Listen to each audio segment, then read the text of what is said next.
chef de l'État, Faure Gnassingbé. Les rideaux sont tombés sur la 3e édition du sommet de l'industrie africaine, AFI 2023. Organisé à Lomé, ce sommet a été officiellement lancé par Faure Gnassingbé qui dans son allocution a abordé plusieurs thématiques, de l'inflation au libre-échange dans le monde, du rôle du secteur privé au changement climatique.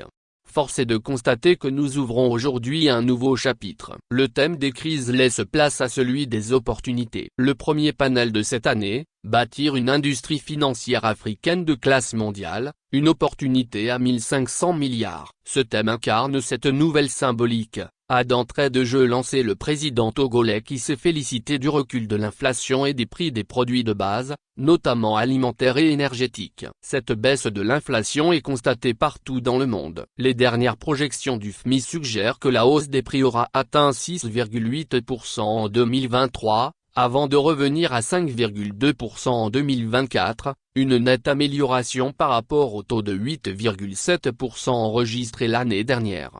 Mieux encore, la baisse de l'inflation est particulièrement prononcée dans notre espace UMOA, Union économique et monétaire ouest-africaine. Le taux d'inflation est tombé à 2,7% en septembre 2023, une performance à saluer quand on la compare au pic de 8,8% enregistré en août 2022 et au taux de 6,0% en janvier 2023. A analysé le fils de Gnassingbé Yadema qui a dans la foulée fait mention des données de la campagne agricole 2022-2023 en Afrique de l'Ouest, lesquelles données montrent une augmentation de 9,7% de la production vivrière au sein de l'Union, atteignant un volume impressionnant de 72 millions de tonnes. Pour lui, l'importance cruciale de l'agriculture, qui emploie 65% de notre main-d'œuvre et contribue à hauteur de 40% à notre PIB, fait partie de réalisations qui ne peuvent que nous encourager. Au rang de ces réalisations, le secteur industriel ou le port autonome de Lomé est plus dynamique que jamais,